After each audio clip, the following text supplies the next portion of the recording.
कहानी की शुरुआत होती है अमेज़न की एक प्राचीन कहानी से, जिसके मुताबिक जंगल के अंदर एक जादुई पेड़ मौजूद था जिसे टीयर्स ऑफ द मून कहा जाता था। कहते थे कि उसके फूल की सिर्फ एक पंखुड़ी किसी भी जख्म को भर सकती थी और किसी भी श्राप को मिटा सकती थी। सदियों से कई लोग उस पेड़ की तलाश में निकले थे, लेकिन उनमें सबसे मशहूर था स्पेनिश योद्धा सैम। वो हर हाल में उस जादुई शक्ति को पाना चाहता था। फिर सैम और उसके आदमियों ने अमेज़न के खतरनाक जंगल का सामना किया, लेकिन कुछ समय बाद जंगल के असली रक्षकों ने उसे ढूंढ लिया और उसकी जान बचा ली। जैसे ही सैम ठीक हुआ तो उसने उनसे एरोहेड मांग लिया, जो उस जादुई पेड़ तक पहुंचने की चाबी माना जाता था। लेकिन रक्षकों ने इसके लिए साफ मना कर दिया, इसलिए सैम ने उन पर हमला कर दिया। मगर उसकी इस गलती की कीमत उसे बहुत महंगी पड़ी। सैम और उसके साथियों को एक श्राप मिल गया कि आज के बाद वो अमेज़न नदी के इलाके से कभी बाहर नहीं जा पाएंगे। फिर कहानी प्रेजेंट में आ गई, जहाँ बिल नाम का आदमी कुछ लोगों के सामने इसी कहानी के बारे में बात कर रहा था। उसने नक्शे पर उस पेड़ की पॉसिबल लोकेशन दिखाते हुए समझाया कि अगर उन्हें एरोहेड मिल जाए तो वो एक खोज अभियान शुरू करके टीयर्स ऑफ द मून को ढूंढ सकते थे। लेकिन असल में ये पूरा भाषण उसकी बहन लिली ने लिखा था और वो ऊपर छुपकर खड़ी हर लाइन उसके साथ बोल रही थी। कुछ देर बाद लिली को समझ आ गया कि उसका भाई सोसाइटी को एरोहेड देने के लिए राजी नहीं करा पाएगा, इसलिए उसने खुद ही मामला संभालने का फैसला कर लिया। जब बिल सबका ध्यान भटकाने लगा तब लिली चुपके से सोसाइटी के कॉरिडोर्स में घुस गई। उसके हाथ में एक नक्शा था जो उसे आर्टिफैक्ट्स के कमरे तक ले जाने वाला था, मगर रास्ते में उसकी टक्कर प्रिंस पार्क से हो गई। पार्क को लगा कि वो बस किसी असिस्टेंट का कमरा ढूंढ रही थी, इसलिए उसने बिना शक किए उसे जाने दिया। अब लिली सीधे आर्टिफैक्ट्स कमरे में घुस गई। फिर उसने अपने कपड़े बदल कर लड़कों वाले कपड़े पहन लिए ताकि किसी का ध्यान उस पर न जाए। कुछ देर बाद उसे वो क्रेट मिल गया जिसमें एरोहेड रखा हुआ था। जैसे ही उसने क्रेट खोला तो उसने तुरंत एरोहेड चुरा लिया। लेकिन उसी वक्त अचानक एक सोसाइटी मेंबर प्रिंस पार्क को भी उस कमरे में ले आया। पता चला कि पार्क भी उसी एरोहेड की तलाश में था और जैसे ही उन्होंने क्रेट खोलकर देखा तो एरोहेड गायब था। तभी अचानक पार्क की नजर लिली पर पड़ी, जो वहाँ से भागने की कोशिश कर रही थी। प्रिंस पार्क ने तुरंत अपने आदमियों को लिली को पकड़ने का हुक्म दिया, लेकिन लिली इतनी आसानी से हार मानने वाली नहीं थी। उसने अपनी चालाकी और फुर्ती का इस्तेमाल करते हुए एक एक करके सबको चकमा दे दिया। लेकिन आखिर में उसका सामना खुद पार्क से हुआ और उसने लिली को रोक लिया और अगले ही पल लिली लाइब्रेरी की खिड़की से बाहर जा गिरी। लेकिन खुशकिस्मती से उसने वहाँ मौजूद एक सीढ़ी को पकड़ लिया, पर फिर पार्क ने सीढ़ी पर लगी रस्सी खोल दी, जिससे वो और ज्यादा दूर झूल गई। तब पार्क ने उससे कहा कि अगर उसे मदद चाहिए तो एरोहेड उसके हवाले कर दे। फिर लिली ने बिना कुछ कहे उसकी तरफ बॉक्स फेंक दिया और खुद सीधे उस बस में कूद गई जो उसके भाई बिल ने ऐन मौके पर उसके लिए रोकी थी। फिर पार्क ने तुरंत बॉक्स खोला, लेकिन ये क्या, अंदर एरोहेड था ही नहीं। ये देखकर सोसाइटी का एक मेंबर उससे माफी मांगने लगा। लेकिन जैसे ही पार्क को पता चला कि लिली कौन थी, उसने गुस्से में आकर सबको मार डाला। फिर कुछ समय बाद हम देखते हैं कि लिली और बिल अमेज़न जाने की तैयारी कर रहे थे। उनका मकसद उस जादुई पेड़ यानी टीयर्स ऑफ द मून को ढूंढना था। उन्हें पूरा यकीन था कि उस जादुई पेड़ की मदद से दुनिया की कई जानलेवा बीमारियों का इलाज मिल सकता था। उन्होंने अपना पूरा रूट प्लान कर लिया था। अब सिर्फ एक चीज की कमी थी, उन्हें एक ऐसे बोट के कैप्टन की जरूरत थी जो उन्हें अमेज़न नदी के अंदर तक ले जा सके। इसके बाद हम अमेज़न जंगल को देखते हैं, जहाँ एक पुरानी और काफी खतरनाक दिखने वाली बोट पर कुछ इंग्लिश टूरिस्ट क्रूज का मजा ले रहे थे। इस बोट का कैप्टन यानी स्किपर था फ्रैंक, एक ऐसा आदमी जो लोगों को बेवकूफ बनाकर पैसे कमाने में माहिर था। उसने अपने पूरे क्रूज बिजनेस को एक ही आइडिया पर खड़ा किया था कि अमेज़न की हर चीज इंसान को मार सकती थी। इसी डर का फायदा उठाकर वो टूरिस्ट से ज्यादा पैसे वसूल करता था। वो तरह तरह के नाटक और ट्रिक्स करता ताकि सबको लगे कि वो किसी जानलेवा एडवेंचर का हिस्सा बने हुए थे। यहाँ तक कि उसने एक लोकल ट्राइब को भी पैसे दे रखे थे ताकि वो उसके झूठ में साथ दे। दूसरी तरफ लिली और बिल भी अमेज़न के किनारे बसी एक छोटी सी बस्ती में पहुंच गए थे, जहां फ्रैंक अपना पूरा काम चला रहा था। लेकिन उन्हें पता नहीं था कि प्रिंस पार्क के आदमी भी उनका पीछा कर रहे थे। खैर, लिली अपने मिशन को लेकर बेहद उत्साहित थी और जैसे ही वो पहुंची तो तुरंत स्किपर की तलाश में निकल पड़ी। उसकी नजर रॉय नाम के आदमी पर थी, जो डॉक पर मौजूद ज्यादातर बोट्स का मालिक लग रहा था। उधर हम देखते हैं कि रॉय सीधे फ्रैंक के पास गया, जो अभी अभी अपनी बोट लेकर वापस आया था। रॉय ने उससे अपना उधार चुकाने को कहा, लेकिन फ्रैंक के पास पूरे पैसे नहीं थे, इसलिए रॉय ने उसकी बोट का इंजन निकाल लिया और लॉक करके रख दिया। उसने साफ कह दिया कि इंजन तभी वापस मिलेगा जब पूरा कर्जा चुकाया जाएगा। फिर कुछ देर बाद लिली और बिल अलग अलग होकर रॉय को ढूंढने लगे और इसी दौरान लिली रॉय के ऑफिस के सामने पहुंच गई, जहां उसकी मुलाकात रॉय की जगह फ्रैंक से हो गई। असल में फ्रैंक रॉय के ऑफिस में चोरी छुपे घुसा हुआ था। उसका मकसद सिर्फ एक था, अपनी बोट का इंजन वापस लेने के लिए चाबी चुराना। लेकिन जब लिली वहां पहुंची तो उसने तुरंत खुद को रॉय बता दिया ताकि उस पर कोई शक न हो। फिर लिली ने बताया कि उसे अमेज़न नदी के अंदर एक खास जगह तक जाना था और वो इस काम के लिए अच्छे खासे पैसे देने को तैयार थी। पैसे का नाम सुनते ही फ्रैंक ने दरवाजा खोल दिया। लिली सीधे अंदर घुस गई और बिना वक्त गवाए उसे नक्शा दिखाकर बताने लगी कि उसे कहाँ पहुँचना था। वहीं फ्रैंक अब भी रॉय बनने का नाटक कर रहा था। उसने कहा कि जहाँ लिली जाना चाहती थी वो जगह बेहद खतरनाक है। खैर फिर उसने पूछा कि यह नक्शा उसे मिला कहाँ से। तब लिली ने बात को टालते हुए कहा कि ये बहुत ही पुराना और सटीक नक्शा है, साथ ही ये उसके पिता की आखिरी निशानी है जो बचपन से उसे टीयर्स ऑफ द मून की कहानियां सुनाया करते थे। ये सुनकर फ्रैंक हंस पड़ा और उसने मजाक में लिली को किसी और एडवेंचर पर जाने की सलाह दे दी। तभी लिली की नजर उस बॉक्स पर पड़ी जिसे फ्रैंक खोलने की कोशिश कर रहा था। उसने तुरंत समझ लिया कि फ्रैंक उसकी चाबी चुराना चाहता था, लेकिन हैरानी की बात ये थी कि उसने खुद ही बॉक्स खोल दिया। बस यही बात फ्रैंक को पसंद आ गई और उसने ये काम लेने का फैसला कर लिया। फिर वो लिली को डील फाइनल करने के लिए एक रेस्टोरेंट में ले गया। वो दोनों सफर की कीमत पर बहस कर ही रहे थे कि तभी बिल असली रॉय को लेकर वहां आ पहुंचा। लिली को तुरंत समझ आ गया कि फ्रैंक ने उसे बेवकूफ बनाया था। वो उससे अलविदा कहकर जाने लगी, लेकिन जाते जाते फ्रैंक की नजर उस एरो हेड पर पड़ी जो लिली ने अपने गले में पहना हुआ था। एरो हेड देखते ही उसकी दिलचस्पी और बढ़ गई। अब वो हर हाल में लिली का गाइड बनना चाहता था, इसलिए वो लगातार अपनी फीस कम करता गया और कहता रहा कि उससे बेहतर कोई भी उसे उस जगह तक नहीं ले जा सकता। लेकिन उसी वक्त रेस्टोरेंट में अचानक एक जैगवार घुस आया। उसे देखते ही रॉय डर कर छुप गया, जबकि फ्रैंक लिली और बिल के सामने खड़ा हो गया। कुछ देर तक उसकी जैगवार के साथ बढ़िया लड़ाई चली और फिर उसने मीट का एक टुकड़ा बाहर फेंक कर जैगवार को भगा दिया। जैगवार से निपटने का फ्रैंक का अंदाज देखकर लिली का भरोसा उस पर जम गया और उसने उसी वक्त उसे अपने गाइड के तौर पर रख लिया।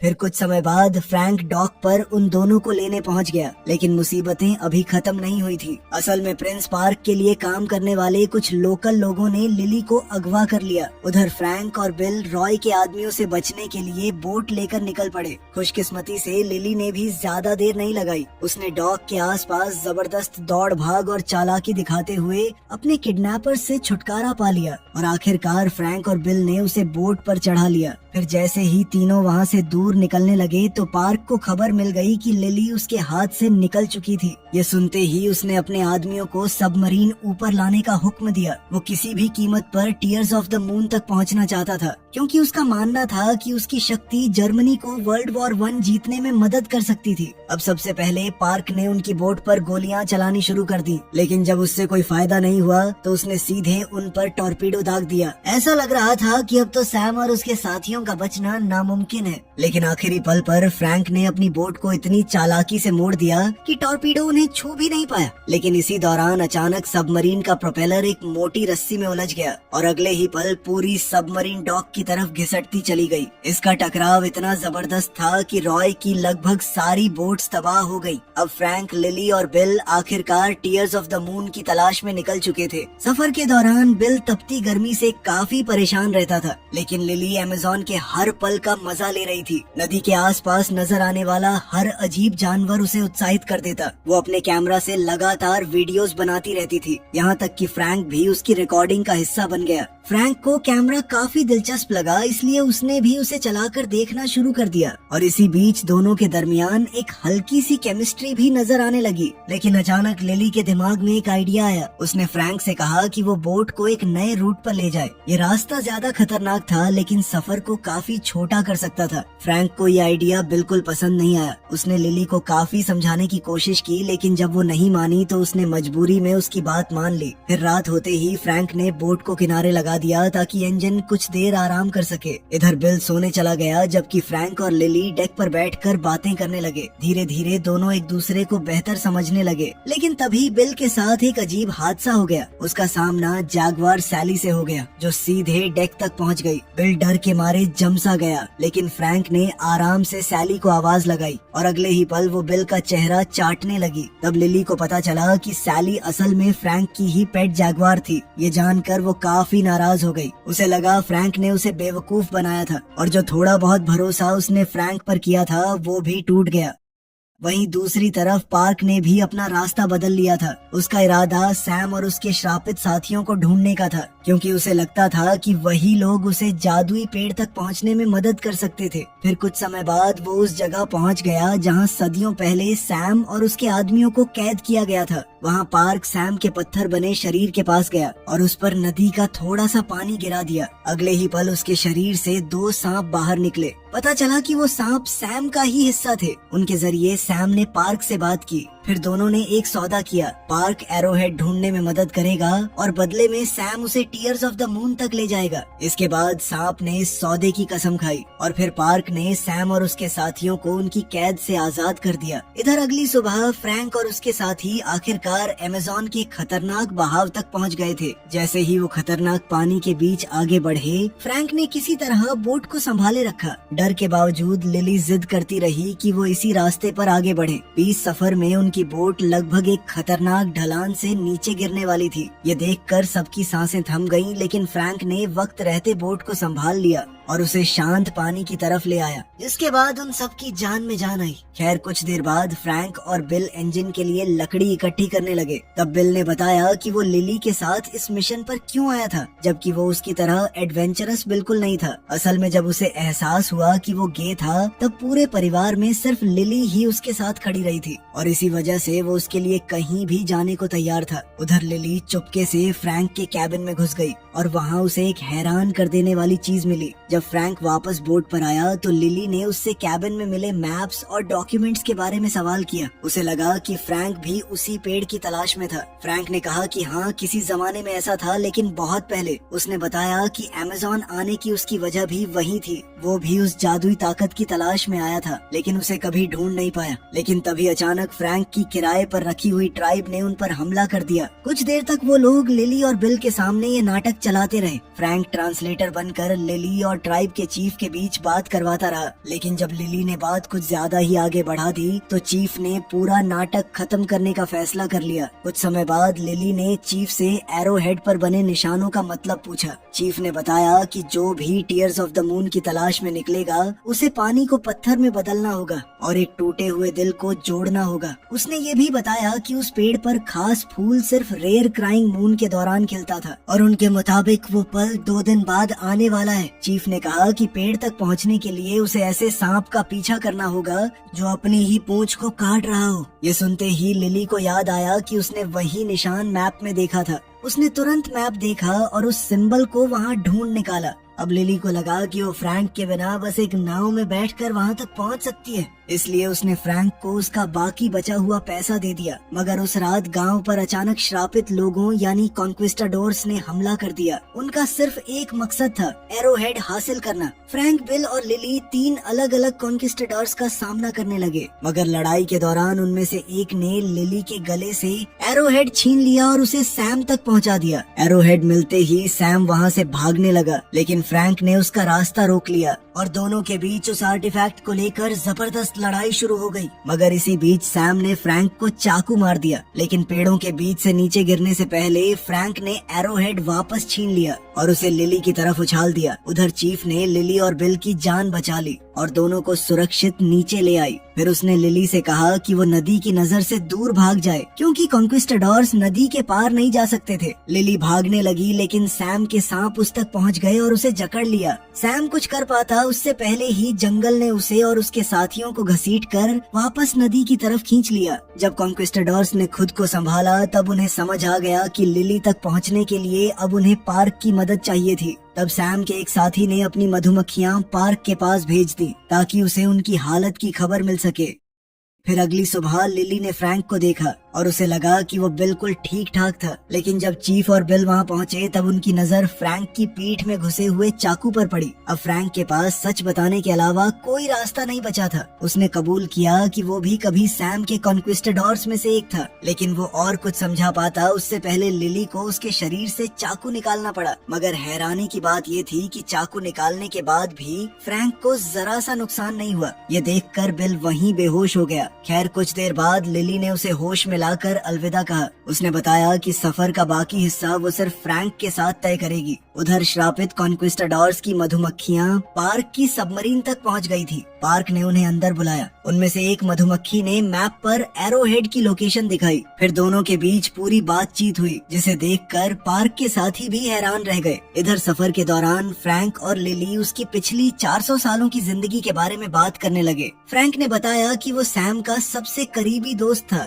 इसी वजह से वो उसके साथ टीयर्स ऑफ द मून की तलाश में अमेज़न आया था, क्योंकि सैम अपनी बेटी को मौत के मुंह से बचाना चाहता था। फ्रैंक सैम के लिए नक्शे बनाता था और नदी का वो मैप जो लिली इस्तेमाल कर रही थी वो भी फ्रैंक ने ही बनाया था। फ्रैंक ने सैम के साथ जंगल की गहराइयों तक सफर किया था ताकि टीयर्स ऑफ द मून का जादुई फूल ढूंढ सके। लेकिन जब उसने देखा कि जिस ट्राइब ने उनकी जान बचाई थी सैम उनके साथ क्या करने को तैयार था, तब उसे समझ आ गया कि वो इसका हिस्सा नहीं बन सकता। फ्रैंक ने सैम को चीफ की बेटी की जान लेने से रोक दिया। इसी दौरान वो लड़की एरोहेड लेकर भाग निकली और अपनी आखिरी सांस लेते हुए चीफ ने सैम और उसके साथियों को श्राप दे दिया। इस तरह साल बीतने लगे और फ्रैंक और सैम बार बार एक दूसरे से टकराते रहे। आखिरकार फ्रैंक ने सैम और उसके आदमियों को एक गुफा में कैद कर दिया, जहाँ से जंगल उन्हें वापस नदी तक नहीं ले जा सकता था। अगले 300 सालों तक जंगल ने उनके शरीरों को तोड़ मरोड़ दिया और धीरे धीरे उन्हें डरावने राक्षसों में बदल दिया। लिली ये सब ध्यान से सुनती रही। फिर उसने फ्रैंक से पूछा कि उसने पिछले 300 साल कैसे गुजारे। फ्रैंक ने बताया कि उसने वही शहर बसाया था जहाँ लिली उसे मिली थी। इन सालों में उसने कई दोस्त बनाए और उन्हें खोया भी। बाद में उसने टीयर्स ऑफ द मून की तलाश शुरू की।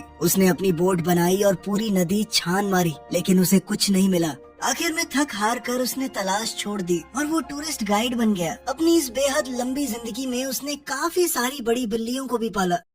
उधर प्रिंस पार्क अपनी सबमरीन में बिल तक पहुंच गया। उसने बिल को पकड़ लिया और उसे मजबूर किया कि वो टीयर्स ऑफ द मून की लोकेशन बता दे। मजबूरी में बिल ने मैप पर जगह दिखा दी। इसके तुरंत बाद पार्क ने कॉन्क्विस्टाडोर्स की मधुमक्खियों को मार डाला ताकि वो ये जानकारी सैम तक न पहुंचा सके। इधर फ्रैंक और लिली भी उसी जगह की तरफ बढ़ रहे थे। सफर के दौरान फ्रैंक ने लिली को बताया कि जब उसे टीयर्स ऑफ द मून का फूल मिल जाएगा तब वो क्या करेगा। उसने कहा कि उसके पास 2 रास्ते होंगे और वो वही रास्ता चुनेगा जो आखिरकार उसे सुकून दे सके। अगले दिन वो नदी के एक ऐसे हिस्से तक पहुंच गए जहां आगे बढ़ने का कोई रास्ता नजर नहीं आ रहा था। लिली को लगा कि शायद वही वो जगह थी जिसका जिक्र एरोहेड में था, जहां पानी पत्थर में बदल जाता था। तब फ्रैंक नदी में छलांग लगाकर नीचे गया। वहाँ उसे एक प्राचीन चेम्बर मिला जहाँ एक लीवर लगा हुआ था, लेकिन वापस आकर उसने लिली को बताया कि उसे ही अंदर जाकर लीवर खोलना पड़ेगा, क्योंकि वो खुद उस जगह में फिट नहीं हो सकता था।